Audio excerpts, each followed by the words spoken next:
Ukrainian Foreign Minister Dmytro Kuleba is on a two-day visit to India, his first visit to the country. And today, he met with External Affairs Minister Dr. S Jaishankar in Delhi.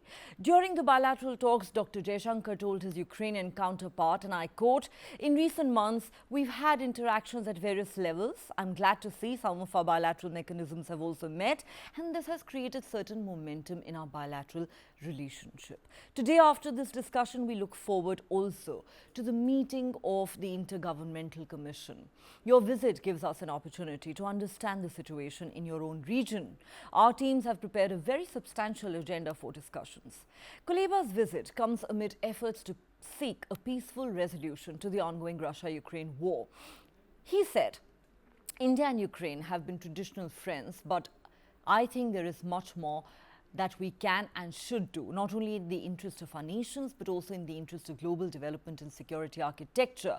We will be looking forward to restoring what existed before the large-scale invasion of Ukraine began. We'll be looking forward to discussing new areas and projects of our cooperation, because I do believe that this relationship has a strategic perspective." The two leaders also held discussions on various domains such as trade, health, science, technology and agricultural cooperation. The two sides also agreed to prepare for the 7th Intergovernmental meeting later this year. Now, earlier, Prime Minister Narendra Modi had held telephonic conversations with Russian President Vladimir Putin and Ukrainian President Volodymyr Zelensky and asserted that dialogue and diplomacy were the only way forward for the resolution of the Russia-Ukraine conflict. Prime Minister Modi spoke to Putin to congratulate him for winning a 5th term in office and followed it up with a phone call to Zelensky to convey India's consistent support for all efforts for peace and bringing an early end to the ongoing conflict. During the conversation, the Ukrainian president thanked India for its support for his country's sovereignty and said that it would be important for Kiev to see New Delhi attend the inaugural peace summit in Switzerland later this year. MEA spokesperson Randhir Jaiswal stated India's position on the peace conference in Switzerland, saying, "Our position is very clear on peace initiatives and how we look at the Ukraine-Russia conflict. We continue to encourage peaceful resolution of the conflict through dialogue and diplomacy and remain open to engaging all ways and means that would help achieve this objective." Remember, this visit by the Ukrainian foreign minister comes after months of strained ties between the two countries over India's refusal to criticize Russia's invasion of Ukraine. In the past, Kiev has accused India of buying Russian oil mixed with Ukrainian blood. New Delhi has defended its position, citing long-standing strategic ties with Moscow and its own national interests. Will this visit help ease some of those tensions and improve ties between India and Ukraine? Will India attend the peace summit in Switzerland? And can India play an important role in steering the two warring nations towards the path of dialogue? In recent months, we've had actually interactions at various levels. I'm glad to see that some of our bilateral mechanisms have also met. I think this has created a certain momentum in our bilateral relationship. Today, after this discussion in the afternoon, we look forward also to the meeting of the Intergovernmental Commission. Your visit gives us an opportunity, obviously, to understand the situation in your own region. I look forward to hearing your perspectives on that. I think our teams have prepared a very substantial agenda of our discussions. All right. To put this visit into perspective, we are now joined by Ambassador Anil Trigunyat, former Indian diplomat, Adit Kothari, Foreign Affairs expert joining us from London, and Dr. Sanjay Kumar Pandey, Professor at the Center for Russian Studies at the Jawaharlal Nehru University, will also be with us in just a moment. Gentlemen, welcome to Global Lens. Ambassador Trigunyat, if I could start with you. Now, it is no secret that even though India has kept the communication lines open with both Russia and Ukraine over the last 2 years since the war began, fact of the matter is that there was some tension between India and Ukraine over, one, as I mentioned, India's refusal to condemn Russia for its invasion, and two, India's continued oil purchases from Russia. This is the first time that the Ukrainian foreign minister has visited India, and he held these comprehensive talks with India's foreign minister. The question is, how do you see this visit? How significant do you think it is from the standpoint of India-UK ties and the Russia-Ukraine conflict itself? Thank you, Neha. At the outset, I would like to say that the world may have whatever comments they would have made on India's position. Eventually, they have all understood that this was a principled position where India was clearly in favor of dialogue and diplomacy. It believed in the UN Charter. It believed in respect for sovereignty and territorial integrity of Ukraine and other conflict countries. We did not condemn it. We had abstained on several of the UN Security Council resolutions, but at the same time, or the UNGA resolution as well. But what we have always been saying that this should be decided on the table and not in the battlefield. And since then, of course, a lot depends on both the sides. Now, Ukraine is not alone in this war fighting it. The whole of Europe, USA, Western countries are all supporting it. And Russia is continuing to fight there as well. But the problem is that there is this peace plan that we are looking at, which is what Russians don't accept it at all, because it demands a complete withdrawal, including from Crimea that Russia took from 2014, as well as all the troops, Russian troops, and further the prosecution for the war crimes. Now, all these things, I doubt very much to begin with, if those are the standard conditions, that the Russians are going to be part of the peace summit that Ukrainians have been wanting to get. Now, if they are not there, then irrespective of whatever the other countries decide, will really have no meaning. And Russian foreign minister has also said that this is pointless in his discussions with the Swiss. Now, as far as India's relations are concerned, we have been consistently telling both sides, and Prime Minister Modi has spoken, Foreign Minister has spoken, there have been discussions at the Security Council level, that we have to find ways to stop this war as soon as possible, because this is the war that has impacted the whole world, and but today they look at India as a country which has been saying that this is not an era of war. This is a country that has been saying that through dialogue and diplomacy only you can achieve peace. But peace has to be equitable and within the UN Charter. That is what India says. India has never endorsed the Russian invasion. That is true. India Prime Minister Modi himself very clearly told President Putin, despite our greatest relations with them, that this is not an era of war. And he has been, every time this has been discussed with the Russians. But at the same time, Russians say we are ready to talk and discuss. Now the terms of reference on both sides are vertically opposite. And as long as that remains the case, it will be very, very difficult. In 2 months from the war, there was a discussion in Istanbul where it was agreed, and I believe that the discussions were pretty good. But at the same time, when Zelensky spoke to Boris Johnson and the Biden administration and all, they said we'll defeat Russia.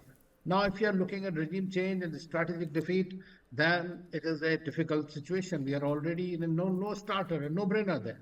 And Putin has again won the fifth time the election on the basis of this war, I guess. And so therefore, we are going to have a difficult situation to do that. How would India play the balancing act? I think that Kuleba would have informed or explained their peace plan, whatever it means, what will be the red lines, what are exactly the points up to which, you see, when you take positions in negotiations, they are very straight positions. But when you continue to negotiate, then the things get down up to what point can you go and from where. So these are all negotiations. I believe that India is in a position to play the role. I have been a votary of this from the very beginning because we have had good relations, and despite whatever acrimony, and there is a history to the acrimony because Ukraine had very close relations with Pakistan, providing them arms, ammunition, and also from the close security perspective also we had to take a call, which is more important for us for our national interests, whether it is oil or it is for defense cooperation. So that's precisely what India had done. So I think that these discussions are very important. Mm-hmm. This is also shows that we are going to get back to our relationship at the level that was before the war. This was disrupted during the war. And that is a good thing. That's a positive thing. 7th Intergovernmental Commission meeting will be held soon. There are discussions going on. So I think that this is very much possible. But for that, both sides will have to be will have to come on the same page, whichever way they do. And we are in no position to dictate to them, either of them, where to Yes. go. At best, we can provide the facilitation and probably the ground for discussion in New Delhi, maybe. Well, how intractable this issue is obviously reflected by the fact that the war has now gone on for 2 long years. Let me take this to Adit Kothari. Adit, of course, Ambassador Trigunyat is right in saying that there seems to be a stalemate as far as this conflict is concerned.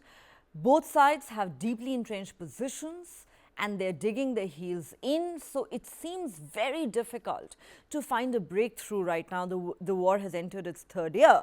But looking at the significance of this visit, do you think somewhere this visit by the Ukrainian Foreign Minister to New Delhi reflects that Ukraine has perhaps come around, and now has a better understanding of India's position on the Russia-Ukraine war? Because India's stand, frankly, has been one driven by pragmatism and national interest. Do you think Ukraine has a better understanding of that today than it did earlier? And also, what do you make of Ukraine's outreach to India at this point in time? Thanks for having me, Nia. I think, let's address your last question first. In my opinion, I think where Ukraine essentially understands India's position is for them to essentially rally the global south to coming into an understanding. The peace summit, which will essentially happen in Switzerland in June, is what the Ukrainians are hoping that India can essentially get the global south to rally behind them and engage in a peace, in an environment where peace talks can happen, peace dialogues can be initiated, and also at the same time bring the Russians on board to that particular peace summit. So that is where the Ukrainians are essentially seeing India playing that vital role of a peacemaker. In the G20 summit, India had, they had ignored various kind of overtures that were made at that point, including the one where President Zelensky had implored that let him make the speech to the G20 nations, and that was not entertained, and that was predominantly on the grounds of India's strategic position with regards to this particular war, where they want to keep a strategic autonomy, preventing them from falling into either of the camps. Very often we've seen from 2022, since the battle and the conflict began, we've had multiple issues with regards to the Ukrainian Defense Ministry putting out a tweet of rather a caricature of Mahakali essentially being depicted in a horrible sense. From there on, Foreign Minister Kuleba essentially calling out India for saying that any stance of neutrality is going to be viewed as a pro-Russian stance. So all of those things have now taken a tactical shift, and his visit to India, to New Delhi, essentially demonstrates that these are those tactical shifts, and they understand India's position much better, of essentially maintaining strategic autonomy in the grand scheme of things, and also knowing that India is the only one who can actually bring Russia onto the table, thereby playing that vital card of a peacemaker, or a global peacemaker. India, the global peacemaker. Can India play that role given how vexed this issue is, even though, of course, India has reached out to both sides repeatedly. In fact, as recently as just a few days ago, Prime Minister Narendra Modi first spoke to President Putin to congratulate him on his re-election as president, and hours later he dialed President Zelensky and reiterated that India is willing to contribute in any way possible to encourage the two warring nations towards the path of peace and dialogue. Let me now go across to Dr. Sanjay Pandey. Dr. Pandey, Adit Kothari is of the view that Ukraine, after the initial heartburn, now seems to have a better appreciation of India's stand on the Russia-Ukraine war and the fact, and perhaps now does respect the fact that India chose to exercise strategic autonomy. But now that you have this peace summit coming up in Switzerland in a few months, Adit says that essentially this is Ukraine trying to reach out to India in the hope that India can play a role in perhaps bringing Moscow around, as India is in many ways uniquely positioned as one of a handful of countries that actually has very good friendly ties with both sides. My point is, how do you see this visit by the Ukrainian foreign minister to India? And how hopeful can one be that India can indeed play a role, especially at this upcoming peace summit? Well, as you very rightly said, it is an attempt on the part of Ukrainian government to bring around countries of South and India recognized as a leader of the South. They believe that if there is appreciation in India about Ukraine problem, perhaps it will reflect in the larger global South sympathizing with Ukraine, and that explains the visit of Ukrainian foreign minister. You also very rightly said, and other experts before me, there is greater appreciation, in fact, not just in Ukraine, but in many of the countries of global north, including US and Europe, that perhaps India's position on the crisis is understandable and might as well serve as uh, a starting point for a peace deal or maybe at least negotiations, because India is among very few countries and important countries who still can talk to Russia, to President Putin, and Prime Minister has been talking to President Putin. He called only a few days back.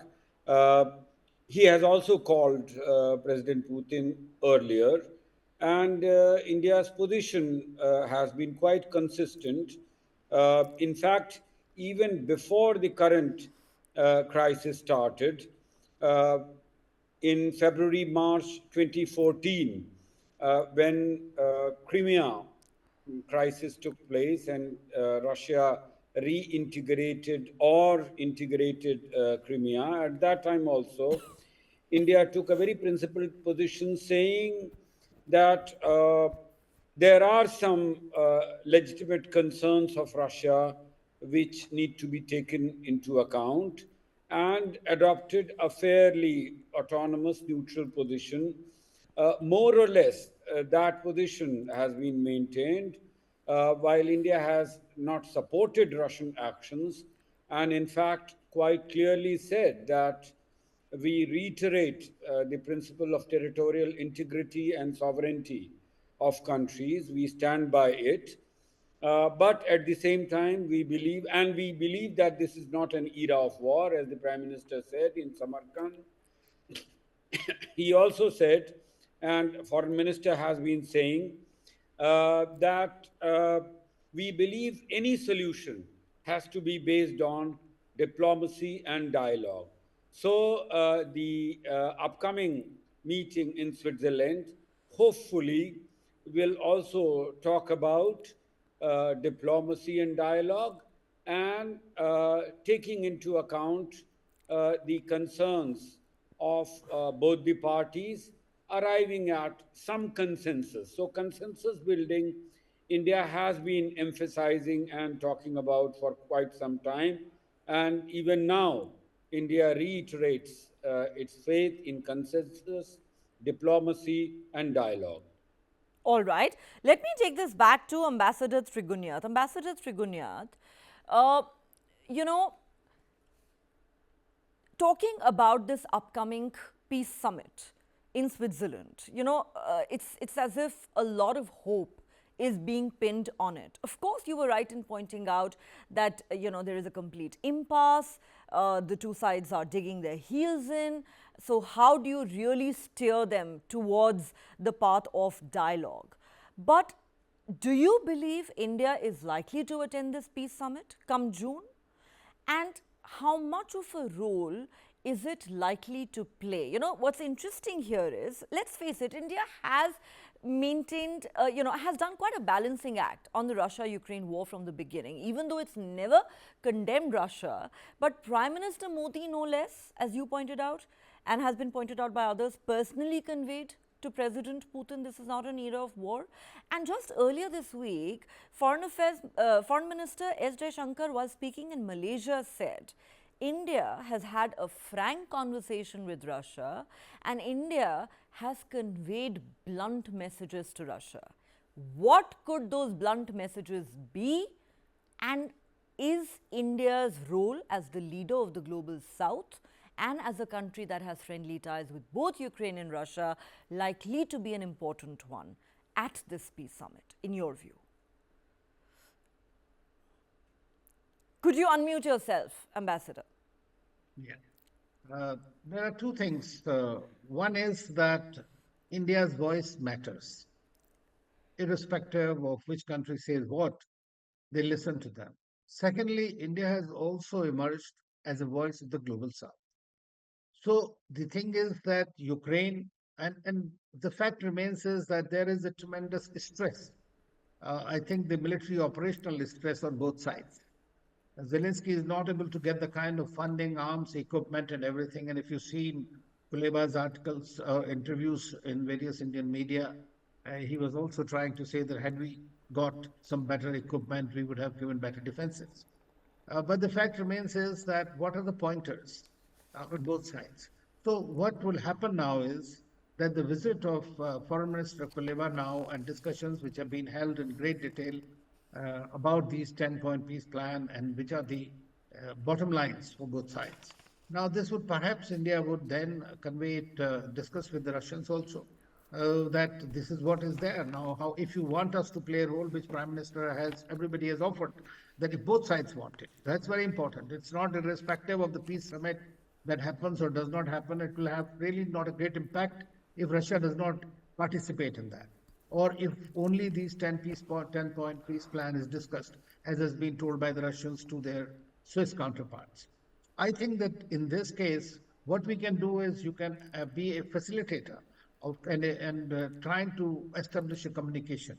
On the other hand, we have seen that Turkey has been also equally involved in trying to discuss various issues on both sides and trying to act. So whoever can help in the peacemaking will contribute to peace building eventually. That's very important. Now, the thing is that we cannot pin too many hopes on this. That India's position, I don't see is going to be great change. Now you ask me whether India will attend or will not attend. I mean, it is not such a, we have been attending at what level is something that will be very important in that sense as far as the summit is concerned. And as was mentioned before, that Zelensky wanted to talk at the G20 summit, but it was not considered appropriate at the time to raise a contentious issue in order to arrive some kind of a consensus.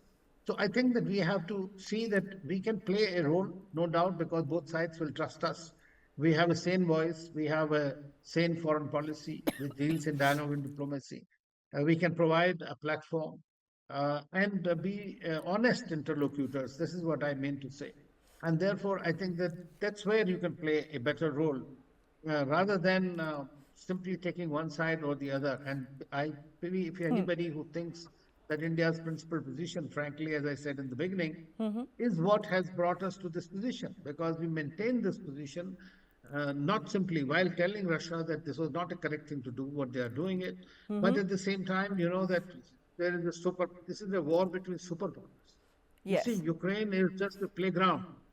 You know, Yes. we had heard earlier at one time a slip of tongue by President Biden that we'll fight this war to the last Ukrainian. Now, if that is the situation. Yeah, a Freudian slip I perhaps. think that this war has, I think, is in a very difficult state at this moment. Yes. And both sides want. Putin is also saying we want to talk. Everybody wants a war to end Yeah. at the same time, because see, it has. And the yet potential- nobody is willing to budge from their stated positions. That is the problem. The war has gone on for two There years. are too many Yes. spoilers, I would say. Yes. Let me go across to Adit Kothari now. Adit, on the one hand, we're talking about the peace summit that's coming up in Switzerland in June this year. And, well, at least some are pinning their hopes on that summit, hoping that maybe there can finally be some sort of forward movement, if not a resolution straight away of the Russia-Ukraine conflict. But, on the other hand, look at the ground realities. A terror attack happens in Moscow. And even though ISIS-K claims responsibility, Putin insists that Ukraine was complicit. You know, as soon as he's re-elected as president for a 5th term, Putin warns the West that we are one step away from World War III. Should they try and escalate this ongoing conflict in any way through their further interference? I think it was a response to what the French president, Emmanuel Macron, had said, that he didn't rule out putting boots on the ground in Ukraine. And at the drop of a hat, Putin dangles the nuclear threat as well. So, while it's all very well for us to sit here and hope that some sort of peace formula can be worked out, the ground realities don't really inspire much hope and confidence, do they? Contrary, I mean, I know where you're coming from, Neha, and I agree to the extent that, you know, the ground realities at this point of time is purely on hyperbole. When you see President Macron essentially making those kind of comments, and then Putin essentially, you know, opening up the nuclear Pandora box. But those are open threats at the end of the day. You know, you and I had a discussion on the Russian elections not so long ago, and at that point also, you know, the wider contention was that the Russian elections at this point is just going to be held, and in a scientific way, Putin's going to essentially roll that out, demonstrate to the world and internally that, you know, the people of Russia are behind him, and, you know, where the West is essentially seen as a fractured, you know, consolidation, where, you know, President Macron himself has lost majority in the parliament.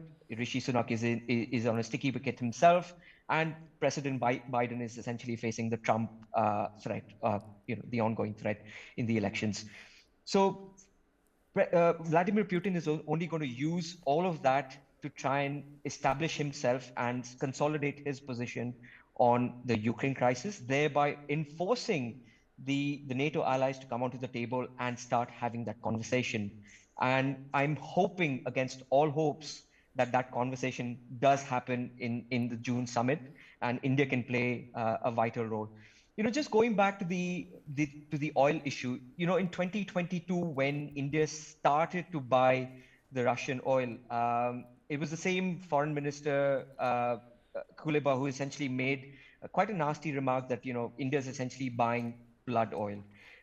India is essentially indulging in oil laundering. You know, these were some of the words that we got to hear as a consequence of India demonstrating strategic autonomy of serving its own national interests.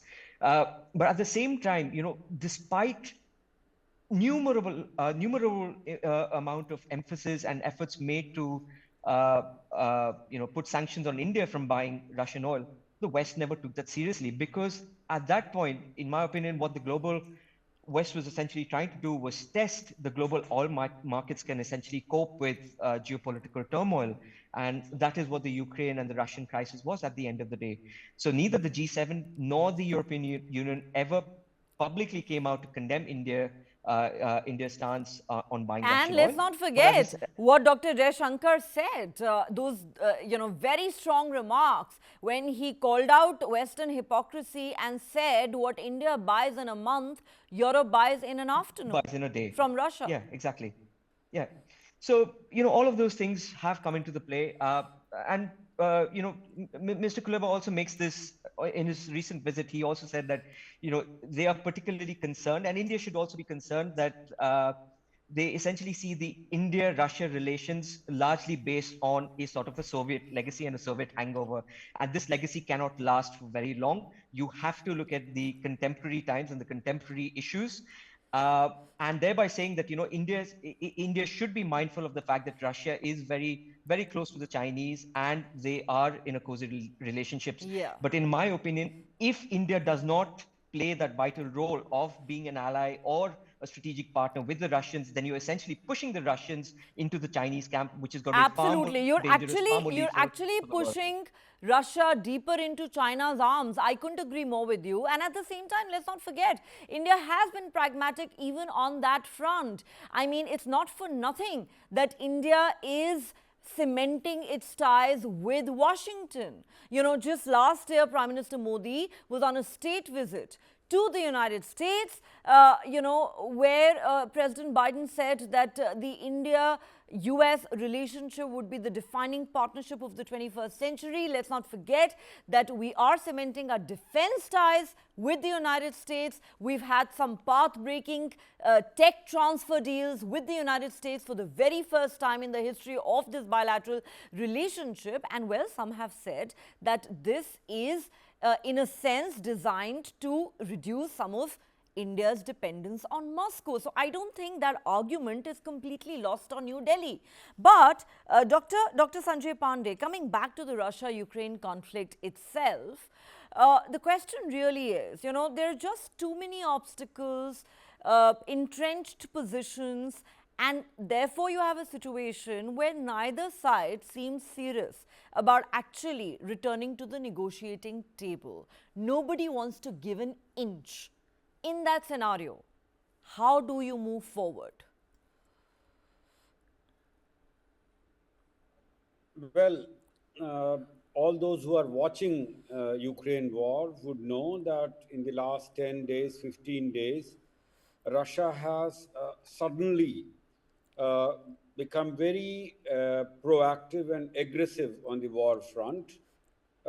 Even before the presidential elections, there were reports of Russian attacks on Ukrainian energy grid. Some of the hydropower installations and dams were attacked, and these have continued. So the impression that one gets is that Russia really wants to end the war, but on its own terms. On the other side, we see that Ukraine is facing a real crunch in terms of military supplies from US and from Europe, and also humanitarian supplies. So the Ukrainians are in a tight position. And for now, I believe they will have to understand that the position that President Zelensky took in 2022 on the 10-point agenda, that cannot be the basis of any negotiations without compromising on their original position, I suppose. First, the two sides should agree to a ceasefire, and without in any way accepting the other's position. But a ceasefire for now is one thing that the world community, including India, should insist on. Once the ceasefire is agreed upon and implemented, then the tricky and very complicated process of negotiations Right. to find a common ground, and which will and may take decades. Yes, absolutely. You know, the trouble is that whether it's India or the rest of the international community, they've all been crying themselves hoarse, calling for a ceasefire between Russia and Ukraine, calling for a ceasefire in Gaza, but none of the warring sides are really listening. And, you know, you're right that maybe Zelensky's 10-point formula is not going to work, but neither can Putin's demands. When he says, recognize that Crimea is now Russian territory, or, Donetsk and Luhansk are now Russian territory, that is unlikely to be acceptable to Ukraine either. But I need to give the last word to Ambassador Anil Trigunyat as we wrap up this discussion. Ambassador Trigunyat, of course, Dr. Pandey is right in saying that it's been a very difficult war for Ukraine. I mean, we all know that. But currently, you know, they are facing a massive crunch. Financially, militarily, they've of course also lost a large number of security personnel, even though Biden keeps saying that, you know, we will keep pumping in as much support as we can to Russia. Fact of the matter is that the Biden administration has faced domestic pressure, you know, from Republicans and others who say better worry about domestic issues and issues that concern the Americans rather than focusing on the Ukraine war or the Israel-Hamas war. And do you believe that President Zelensky would have plenty to worry about if tomorrow Trump were to actually get re-elected to the White House? Well, I think that that is precisely the case. And as you know, Kuleba himself said that we will try to work with Trump. But that is a hypothetical question at this stage. What I'm thinking is that probably, you know, that the Ukrainians do understand that they cannot continue to count on the Western assistance, which will continue to fly in throughout. That is something they are facing a major crunch at the moment. On the contrary, the Russian economy has grown. They are producing large quantities of manufacturing large quantity of equipment and the ammunition that they need, much 5 times, you know, of that.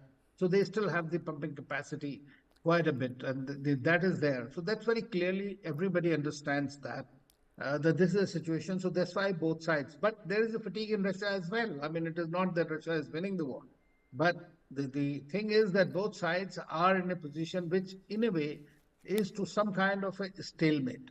Now, in that kind of a stalemate, you take high positions, but then you come to negotiate, as they were doing earlier in the 2022 April itself. Okay. But now I feel is that this will be probably, as Professor Pandey was saying, I mean, the ceasefire has to be the beginning of it. Okay. And then only you can talk about to what extent where can go. I mean, there are other possibilities. Maybe something can be the Minsk agreement as this was there, or they can be put under the UN, these territories. But Crimea is one thing, let me tell you today, knowing what Russia is, that Crimea is a highly strategic point for Russia. That I don't think under They're any not going to give up circumstances control of they Crimea. will. But then again, Zelensky will never ever accept annexation of Crimea, and that is where the problem in a sense started. But you're right, of course, that perhaps a ceasefire at the very least is what the two sides need to look at. And yes, they need to give up their maximalist positions so as to be able to at least sit across the table from each other. And then, of course, another big question that we here in India will continue to ask is, can New Delhi play a constructive role? On that note, Ambassador Anil Trigunya, Adit Kothari and Dr. Sanjay Pandey, thank you so much to all three of you for joining me on Global Lens tonight.